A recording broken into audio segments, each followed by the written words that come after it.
Em mais um podcast CRM Paraíba, eu, Cláudio Orestes. Hoje estou com o doutor Maurílio Onofre. Maurílio, você poderia falar um pouco da sua experiência de trabalho? Pois não, Cláudio. Para quem não me conhece, meu nome é Maurílio Onofre Deininger. Eu sou médico formado aqui pela Universidade Federal da Paraíba em 1986. Sou cirurgião cardiovascular.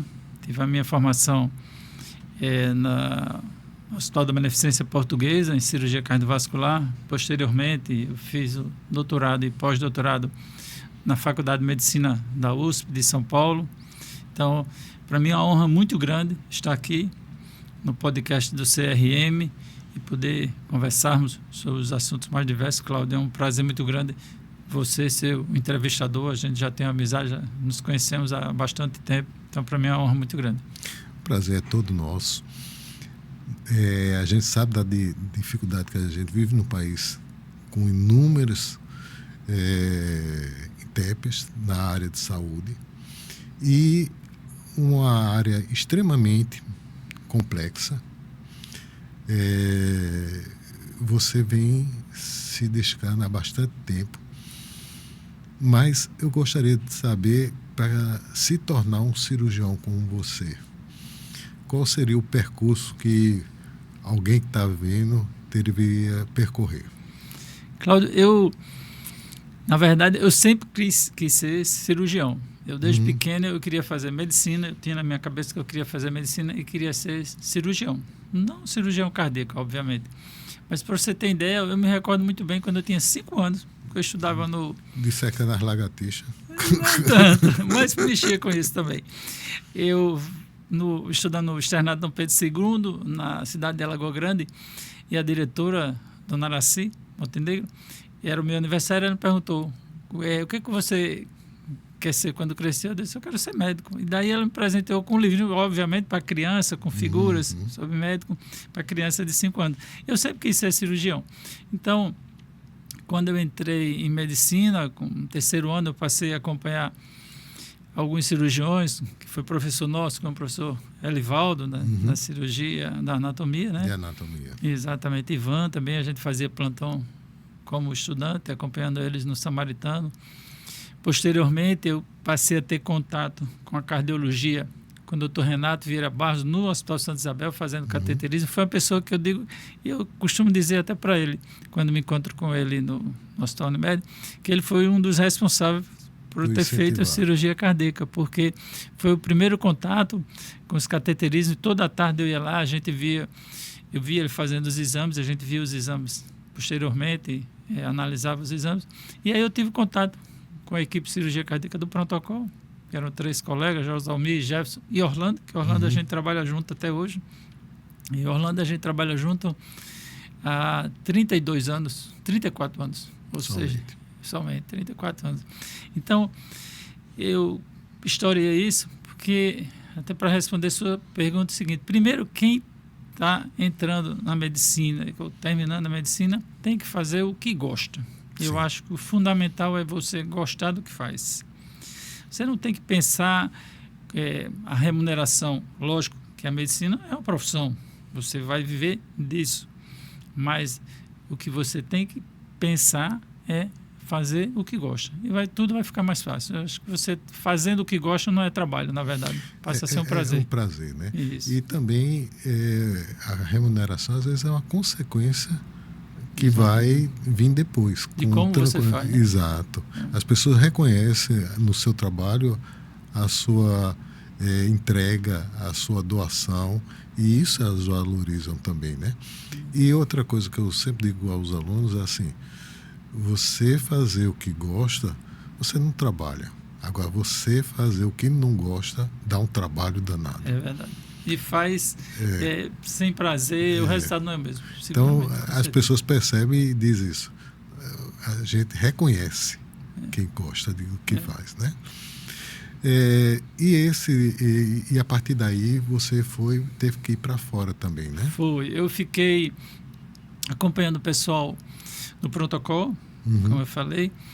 Posteriormente, eu fui para São Paulo, eu fiquei 4 anos no Hospital da Beneficência Portuguesa, na equipe do Dr. José Pedro da Silva, e ficamos 4 anos, como eu falei. Ele foi pioneiro, na verdade, ele fez o primeiro transplante cardiopulmonar da América Latina com sucesso. A gente estava lá na época, daí a partir disso, da experiência do transplante lá em São Paulo, é que a gente acabou posteriormente trazendo transplante aqui para Paraíba. A nossa equipe, nós somos pioneiros em transplante cardíaco, fizemos o primeiro no dia 23 de maio de 2004, ou seja, esse ano, 20 anos do primeiro transplante cardíaco na Paraíba.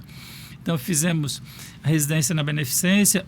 Posteriormente, nós fizemos um doutorado na Faculdade de Medicina da Universidade de São Paulo, onde nós defendemos uma tese, na verdade, da artéria mamária, uma técnica que a gente usa até hoje, e a gente conseguiu, na verdade, assim, mostrar que a mamária direita é tão boa quanto a esquerda para o ramo descendente anterior, que antes era só a mamária esquerda para descendente anterior. Isso, eu fiz um estudo, durante 6 meses, eu estudei os doentes que a gente usava a mamária direita para descendente anterior e a mamária esquerda para descendente anterior. E a gente provou que o resultado é absolutamente igual. Não tinha diferença. Então, isso abriu espaço, exatamente, para que você pudesse usar, como a gente faz hoje em dia, as duas mamárias de rotina, que o resultado a longo prazo, utilizando enxerto de mamária, é imensamente superior ao enxerto de veia. Tecnicamente é mais trabalhoso, é bem verdade, tem outros detalhes da técnica e também de seleção dos pacientes que devem ser observados, mas isso tem se usado hoje em um grande número de cirurgiões. E também não parou aí, não? Não, fiz o pós-doutorado e domingo agora eu terminei uma pós-graduação em cirurgia minimamente invasiva. As pessoas não imaginam, mas acho que em medicina você passou da faculdade e não estuda mais. É uma ilusão completa, total, né? Os que pensam dessa forma. Eu costumo dizer o seguinte, que medicina, ela não para. Se você, eu já estudei o suficiente, eu vou dar uma paradinha. Se você parar, você fica para trás, porque a medicina avança. Vai seguindo. Se você não seguir também, você fica para trás. E tem um adágio que diz que operar um coração é como trocar, substituir um carro, consertar com o motor funcionando, né? Eles costumam falar isso até na cirurgia de revascularização do miocárdio, você fazer as anastomoses com o coração batendo, é você consertar o motor com o motor em funcionamento. Exato. O nosso grupo, a gente faz na cirurgia de revascularização do miocárdio com o coração batendo, ou seja, sem o auxílio da circulação extracorpórea, a gente faz sem o auxílio extracorpórea em 98% dos casos.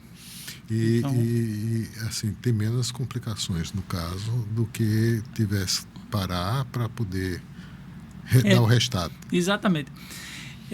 Para você ter uma ideia, Cláudio, mais de 90% dos pacientes que a gente submete à cirurgia de revascularização, que são submetidos à cirurgia de revascularização do miocárdio com a nossa equipe, a gente estuba na sala de cirurgia, a gente utiliza sangue, qualquer hemoderivado, um percentual muito pequeno. A gente fez um último levantamento, 6% apenas do doente que a gente opera utiliza algum hemoderivado, isso em virtude até disso mesmo, de fazer sem extracorpórea. O tempo de recuperação é bem mais rápido, porque o doente ele já sai estubado, já sai acordado. A extracorpórea produz inflamação, reação inflamatória no organismo, você não utilizando, você evita isso. Lógico que hoje em dia você faz cirurgias de grande porte utilizando extracorpórea, até extracorpórea demorada, com excelente resultado, até porque progrediu muito. Mas se você não puder usar, ótimo. Pode ser impressão minha, mas eu imaginava que com o avanço do cateterismo iria reduzir a necessidade de abordagem da cirurgia. E até que ponto isso acontece, e quando não acontece, quais são aqueles fatores ou aquelas patologias que, infelizmente, o cateterismo ele não alcança? Não resolve. Isso, na verdade, quando surgiu a angioplastia, que antigamente era só por balão, daí Depois se observou que existia um índice de reestenose, ou seja, a obstrução voltava ao que era. Essa reestenose era alta. Depois surgiram os stents, que também apresentam reestenose. Os stents farmacológicos já para diminuir essa reestenose, porque essa reestenose muitas vezes é uma hiperplasia neointimal dentro do vaso. Então, sem dúvida, melhorou muito os resultados que são obtidos hoje com a angioplastia, com a utilização de stents farmacológicos. Eles são muito bons quando comparado, realizado nos anos atrás. Porém, o que mudou para nós cirurgiões é a complexidade dos casos. Sim, os casos que chegam são mais complexos. Foram piorando, né? Exatamente. As broncas são maiores. Dificilmente você opera um doente para 1 ou 2 pontes. A maioria 3, 4, 5, 6 pontos. Hoje mesmo a gente está operando dentro de 4 pontos, com doença arterial difusa. É quase um viaduto. É isso, doença arterial difusa. Então, isso, o que aumentou foi a complexidade dos casos. Muitas vezes o doente que já fez angioplastia mais de uma vez, já colocou mais de um stent e a doença progride, entendeu? De um modo geral, quais são aquelas patologias que levam à necessidade de uma cirurgia cardíaca de uma maneira geral? Eu dividiria, Cláudio, em a doença arterial coronariana, que é obviamente o mais comum. O mais comum, exatamente. Que leva à cirurgia de revascularização do miocárdio, popularmente conhecida como cirurgia de ponte. Cirurgia de ponte safena. O leigo ainda costuma dizer, vai fazer uma cirurgia de ponte ou cirurgia de ponte safena. Que a safena é apenas um dos enxertos que a gente utiliza. A gente utiliza a artéria mamária, direita, esquerda, artéria radial. São outros enxertos que são utilizados também. Também tem as valvopatias, né? Doença da válvula mitral, a válvula aórtica. Em maior número são essas duas, né? Podendo ter também tricúspide, pulmonar. E as cardiopatias congênitas também. Além das doenças da aorta ou tumores também no coração, que são raros, mas pode acontecer. Acontece. Todo ano a gente opera alguns casos de tumores. A imensa maioria benigno, mas também surge tumor maligno, que aí é mais raro ainda, obviamente, do que os tumores benignos. Então, mas por outro lado, Cláudio, a medicina evoluiu muito. Tanto é que, por exemplo, você falou em relação à doença coronariana, da utilização de stents. Por outro lado, também doenças valvares. Você já tem tratamento. Abordagem através do tratamento percutâneo. Tratamento percutâneo, orifíciozinho na virilha, né, na artéria femoral. Agora, assim, a gente também teria essa perspectiva com relação, principalmente à febre reumática, que eu acredito que seja a maior incidência no nosso meio ainda. Exato. Eu acredito que com o passar dos anos, com a qualidade de vida, com a melhora das condições, reduziria. Reduziu ou ainda continua alto? Cláudio, no nosso meio ainda é alto, porém, mas se a gente observar, quando eu cheguei aqui, em 1990, ou seja, há 34 anos, seguramente a gente tinha mais pacientes com doença reumática. A gente operava até crianças, que é um absurdo você pensar uma criança de 10, 12 anos. Desenvolver tão rápido. Tão rápido, exatamente. Mas hoje ainda existe no nosso meio, porque você vê que um dos problemas é exatamente o não ter acesso à saúde. Mas isso melhorou muito, melhorou bastante. Hoje em dia a gente tem um hospital metropolitano que tem um volume muito grande de cirurgia cardíaca no estado, né? Para os doentes carentes, é uma referência, se faz a medicina de boa qualidade. Mas como eu estava falando anteriormente, hoje em dia já está provado o benefício do tratamento percutâneo da estenose aórtica. Então, a estenose aórtica, pacientes pode ser abordada. Isso, percutâneo. Pacientes acima de 75 anos, isso já está até no rol da ANS, ou seja, pacientes com convênios, preencher alguns critérios, já pode ser atendido, acima de 75 anos. Aí você diz, não, mas por que não em paciente jovem? Não faz isso em paciente jovem. Essa técnica começou a ser desenvolvida em pacientes que não tinham condições de ser submetidos à cirurgia. Porque era uma coisa mais agressiva. Era, assim, apesar de ser menos invasivo, mas tinha risco de complicações. E as complicações, quando aconteciam, muitas vezes eram fatais. Porque você imagina, você tem uma válvula calcificada, dura. Cálcio é o que a gente tem no osso. Então você vai com um balão, insuflar um balão para esmagar essa válvula e empurrar ela, jogar ela contra a parede do coração. Então você podia romper a aorta, podia fazer uma comunicação interventricular. Então você tinha risco. Além do risco de catéter perfurar o ventrículo esquerdo. Essa complicação existia até em mau número. Hoje em dia é muito difícil. Porque, por outro lado, também evoluiu a angiotomografia. Você consegue avaliar que dá uma resolução, informações precisas. Uma resolução do quadro com mais precisão. Isso. Qual a válvula que você vai colocar, qual o número, quanto você vai insuflar, colocar de volume no balão, para quanto você vai distender daquela válvula, exatamente para não passar o limite que põe em risco o paciente de alguma ruptura. Exatamente. Então, a estenose aórtica está muito bem estabelecido o tratamento percutâneo. Doenças da válvula mitral ainda não. Se evoluiu bastante, já tem algumas próteses no mercado, mas ainda não está bem estabelecida. Cardiopatias congênitas, que são outros. Sim, é outro grupo, né? E que lhe interessa diretamente. Muito. Apesar que hoje eu não faço mais a parte de UTI, né? Né? Mas durante muito tempo era uma angústia grande, e principalmente durante um bom tempo a gente não tinha onde referenciar aqui, tinha que mandar para fora, né? Isso, você se lembra bem. Hoje em dia alguns problemas, algumas cardiopatias congênitas, que são doenças que a criança já nasce com elas. Então você consegue tratar algumas através de tratamento percutâneo também. Você fechar um canal arterial, fechar uma comunicação interatrial, fazer uma valvuloplastia monar, entendeu? Existem várias opções de tratamento que dá uma boa.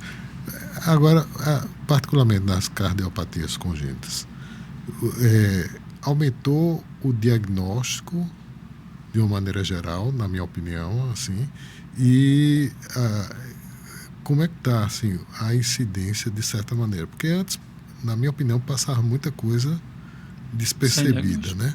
Aumentou sim, exatamente graças até o Estado que capilarizou. Isso, exatamente. A caravana do coração, né? Que o pessoal, em algumas cidades do interior, fazia cardiograma. Isso, obviamente, aumentou o diagnóstico, sem dúvida. Lá no Metropolitano também faz cardiopatia congênita, cirurgia regularmente 3 dias na semana. Então, você também aborda, né? É da equipe. Quem vem envolvido mais, na verdade, da equipe é Daniel. É Daniel, né? Mas existe uma perspectiva diferente. Ou a responsabilidade é lógica, é a mesma, mas a perspectiva é diferente entre lidar com a criança numa cardiopatia congênita e num adulto com alguma valvulopatia ou mesmo coronariopatia, né? São situações, assim, eu diria um pouco diferentes, porque a criança sempre tem todo aquele envolvimento emocional da família. Os pais, quando entregam a criança para ser operada, é uma responsabilidade muito grande. Lógico que uma esposa, um filho, quando entrega um ente querido para ser operado, também é uma responsabilidade muito grande. Mas a criança tem todo esse envolvimento emocional muito forte também. Eu concordo com você, a criança tem envolvimento mais forte. E assim, do ponto de vista da população, o coração ainda é o que mais mata, né? E com certeza ainda. O que você percebe assim, de mudança significativa que, de alguma maneira, leva esses pacientes à necessidade, de alguma forma, de uma intervenção, de um cuidado maior, porque tem a questão da prevenção, né? Que a gente sabe que, às vezes, é falha, as pessoas são imediatistas, querem aqui agora, mas é até pós-cirurgia. Quais são aquelas situações que você vê que acabam necessitando de uma intervenção? Existe, Cláudio, na verdade, assim, alguns fatores de riscos para doença arterial coronariana. Vamos dividir assim por parte. Então, os fatores de risco. O fator hereditário é um fator de risco muito forte. Esse, obviamente, você já vem com essa sua carga genética, você não tem como tirar.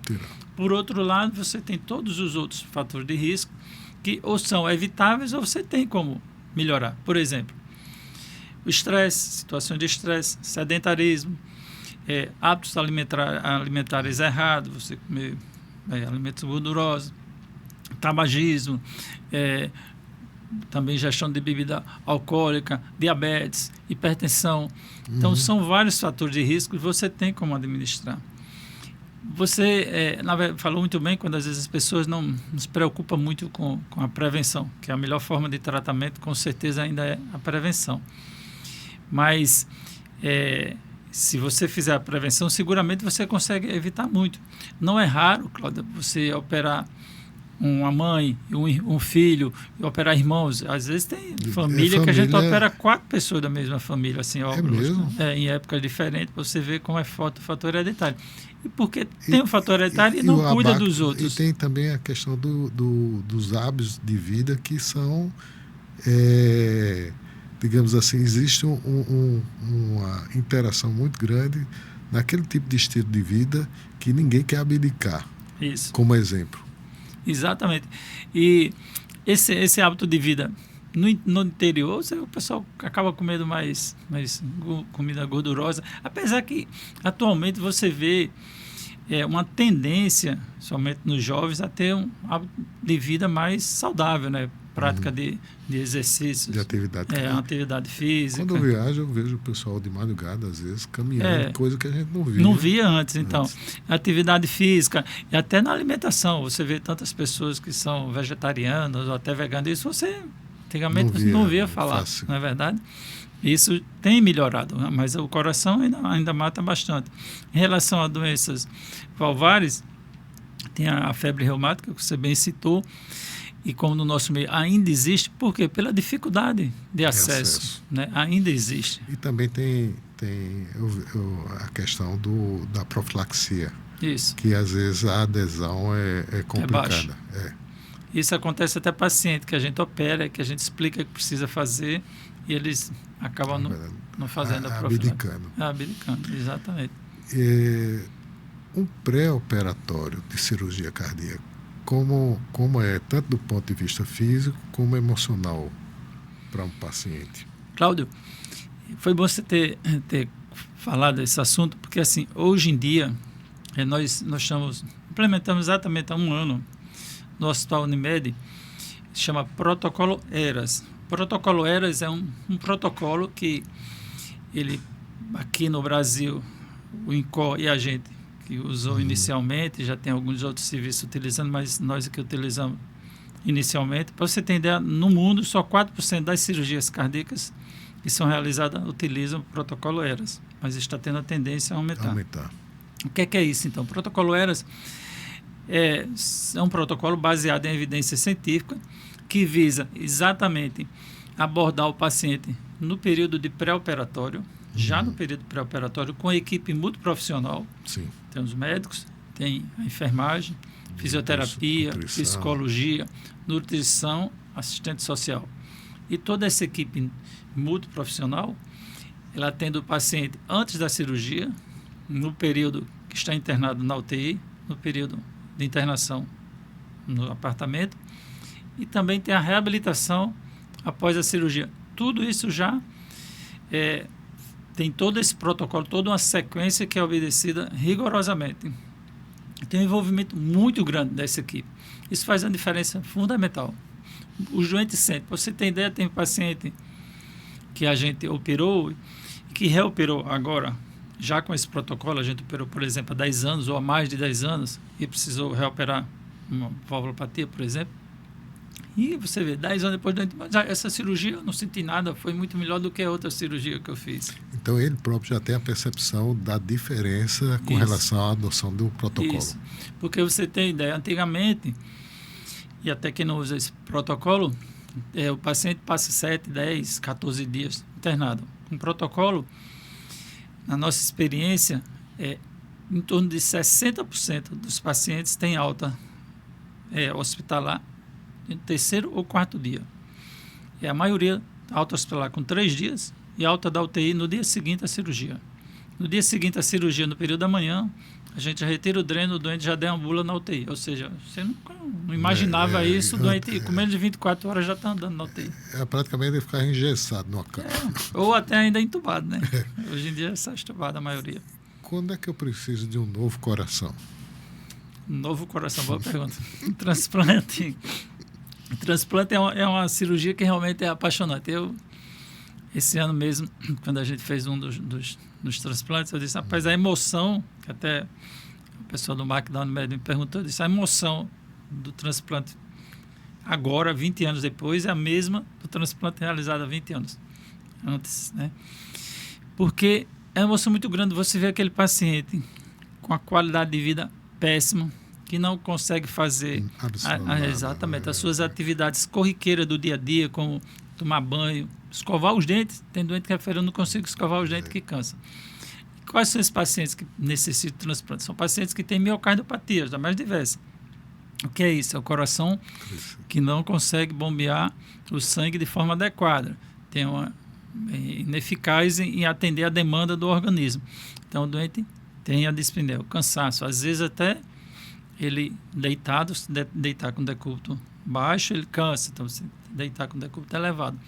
Quando você coloca um coração novo, muda radicalmente. O doente passa a ter uma vida normal. Ele recupera a qualidade de vida. Os cuidados que ele vai ter com relação aos medicamentos que tem que tomar, os imunossupressores, para evitar a rejeição. Tem medicamentos novos, hoje em dia, mais eficazes do que na época que foi realizado o primeiro transplante, né? Mas hoje em dia tem um resultado muito bom, com a sobrevida muito boa. A gente tem uma paciente que atualmente ela está com 83 anos e já 17 anos de transplante. 83 anos lúcida e foi realizado o transplante há 17 anos. Então, isso é muito gratificante. Então, de uma maneira geral, é quando o coração ele não consegue demandar o mínimo necessário para a pessoa. Então, esse é o momento, né? Exatamente.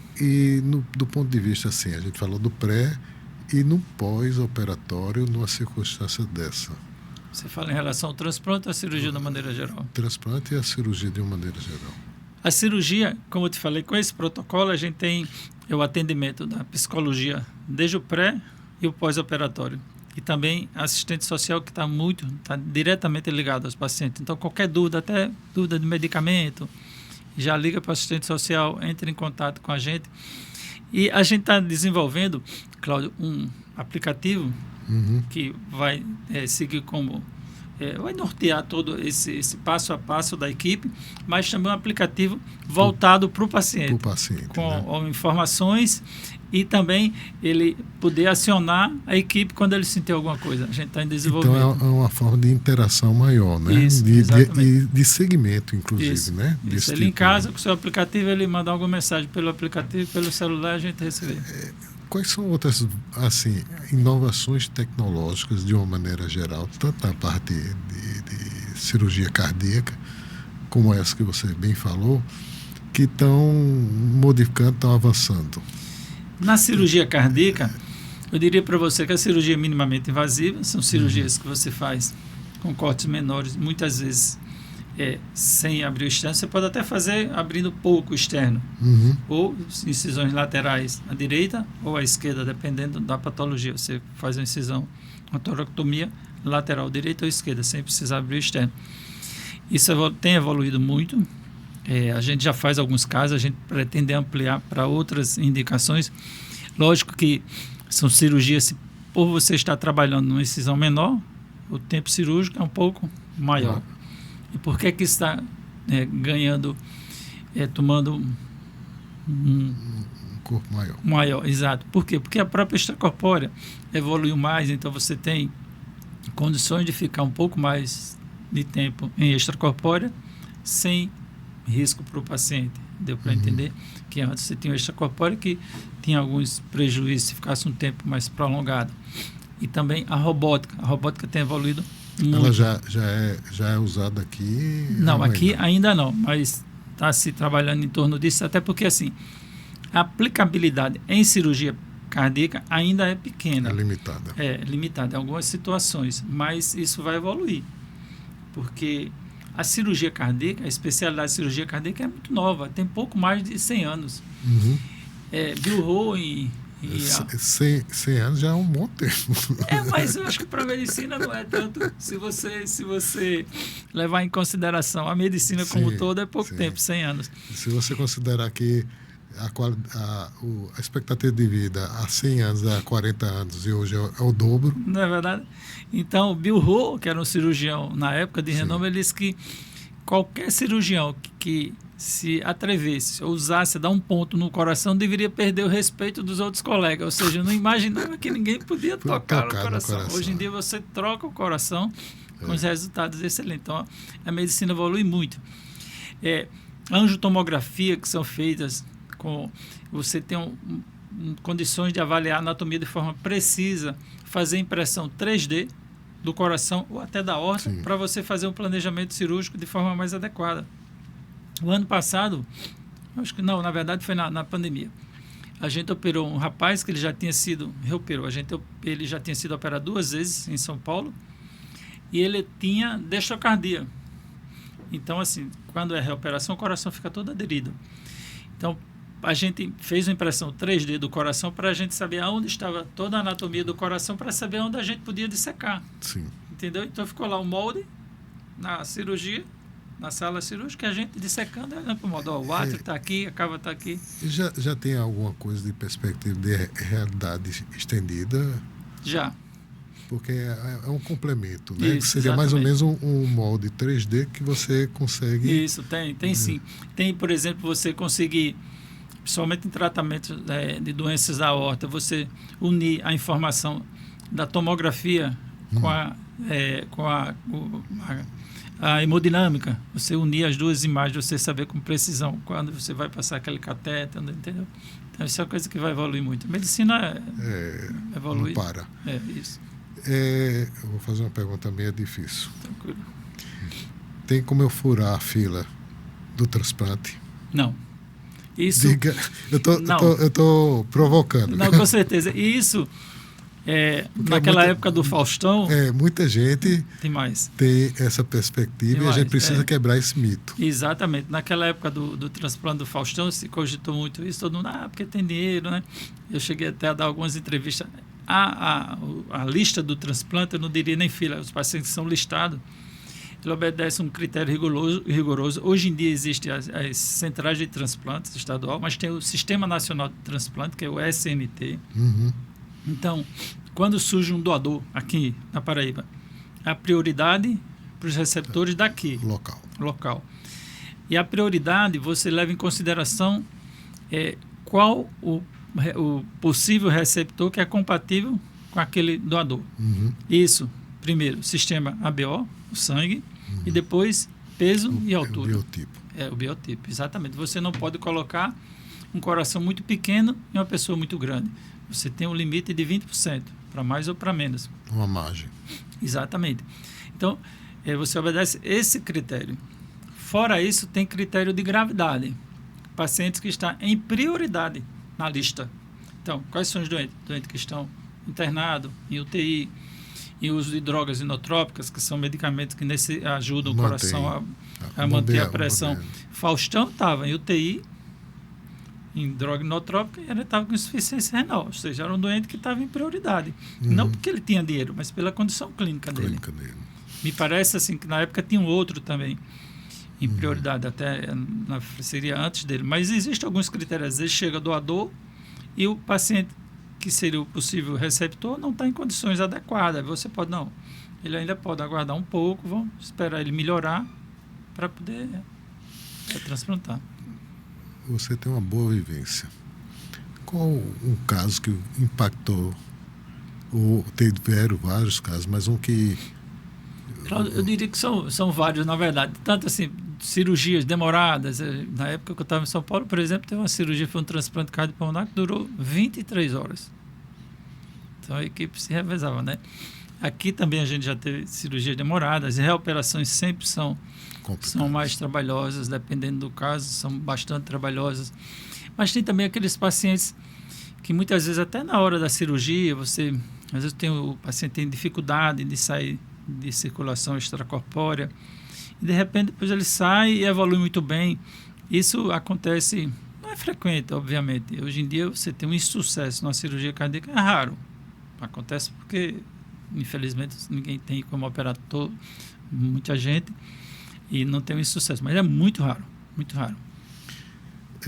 Infelizmente está terminando o nosso tempo, né? A gente podia ficar muito tempo conversando, mas eu queria que você passasse uma mensagem para aquela pessoa que está nos ouvindo, está vendo, para que ela tenha a perspectiva que a vida é única e que precisa cuidar bem da máquina que bombeia emoções, sangue, porque o pessoal diz que o cérebro controla tudo.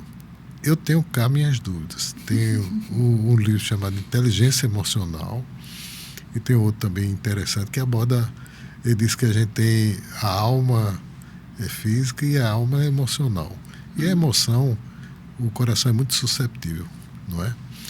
O coração ainda tem aqui aquela fantasia de que é o órgão não diria fantasia, mas o órgão do centro das emoções, né? Que todo o coração é quem sofre com as alegrias, com as tristezas, né? Então, assim, para você que quer cuidar bem do seu coração, primeiro eu gostaria de algumas mensagens. Uma em relação a isso. Tem que fazer tratamento preventivo, que é a melhor forma de tratamento. Procurar seu cardiologista, fazer avaliações periódicas, ter uma alimentação saudável, atividade física regularmente, evitar o fumo, a bebida. Isso são fatores, controlar sua diabetes, sua hipertensão, caso você tenha. Isso são coisas que você não deve esquecer. E também uma mensagem para os colegas que estão entrando nesse mundo maravilhoso que é a medicina. Como eu falei no início, você tem que fazer o que gosta. Esqueça o lado financeiro no início. Eu volto a dizer, a medicina é uma profissão, mas você tem que fazer o que gosta. Tem uma frase que eu acabo colocando nas minhas postagens, é de minha autoria. A minha frase é a seguinte: cirurgia cardíaca, mais que uma profissão, uma paixão. E, na verdade, assim, para mim, a cirurgia cardíaca é uma paixão.